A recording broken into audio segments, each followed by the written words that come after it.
Hey, good morning, Lou. Morning. So what are you guys getting in a vet like Mike Hilton, who you obviously have some history with, and how quickly do you think you guys might be able to get him to play?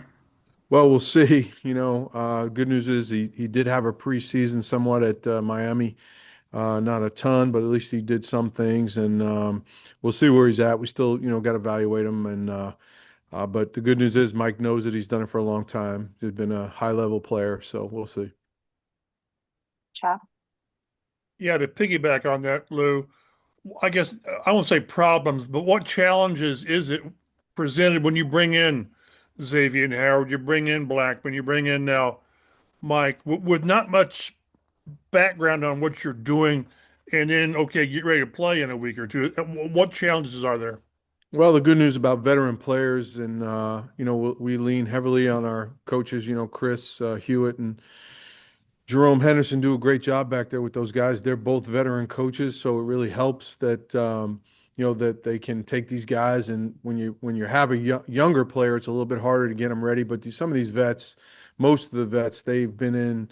Hey, this you used to call it blue, now call it white. There's similar techniques that they can help integrate, and hopefully nobody has to play 50, 60 plays. We're talking, maybe a smaller amount. So hope that can help us for sure. One other thing on Hilton, we always try to compare players. Isn't his skill set sort of like Kenny Moore? Aren't they sort of built the same way as a nickel? Yeah, same but different. I mean, I think each of them bring a little something different to their game. They're both very, very good players, played at a high level at the slot position for a long time. A lot of similarities to them, but again, individually, they bring something unique to the group. Thanks, Lou. Um, Lou, what's your evaluation of the pass rush so far? He just had 4 sacks in a game, really affected the quarterback, and so happy with where those guys are out. Continue to get better as the season goes along.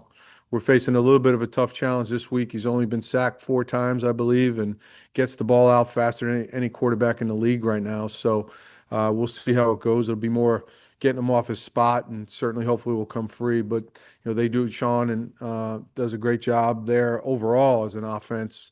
But Matthew gets the ball out quicker than most. And go ahead.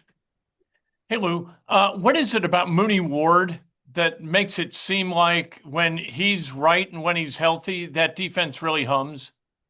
Well, I mean, you're talking about, one of the better corners in the league. He's got every trait you want as a premier corner. He's got great length. He can run. He can catch. He's got great ball skills. He's tough. He's smart.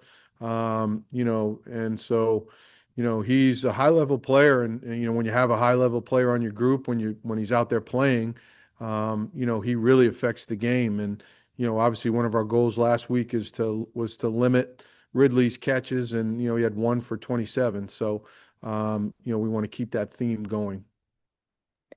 JJ. Lou, what is the challenge with Stafford where you've got a guy who's been in the league for 16 years and he's seen every variation of every single coverage in, going into this game? Yeah, I have the utmost respect for him. I think he's one of the better quarterbacks we've had in this generation of quarterbacks. He's got an unbelievable arm talent. As you mentioned, he's seen most things that you can throw at him.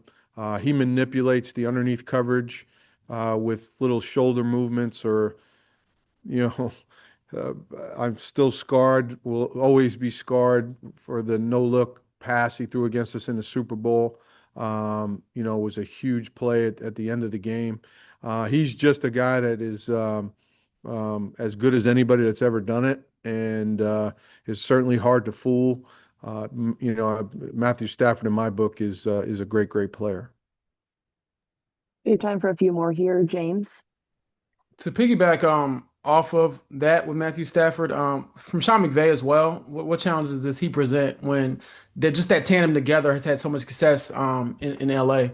Yeah.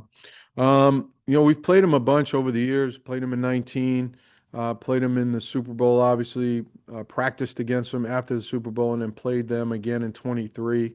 Sean, again, done a great job, obviously, over the course of his career and what he does with the offense. And they just marry everything up. The run game matches the play actions, the boots, the keepers that they call.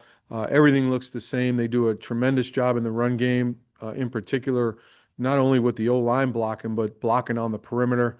It's all, well, fits so well with everything matching up. And I have the utmost respect for Sean, obviously.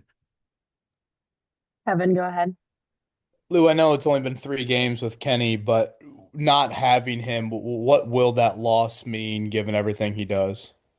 Yeah, I mean, again, one of the pillars of the defense, veteran guy that's been around here forever and has played the slot position, as good as anybody in the league. So, you're obviously going to take a hit when you lose a guy like that. But that's the NFL. Everybody deals with injuries along the way, and it's a little bit of a cliche. It's the next man up mentality, but that's just what it has to be. And again, I have the utmost faith in our coaches to get the guys ready, and the guys that are going to step up and do a good job for us on Sunday.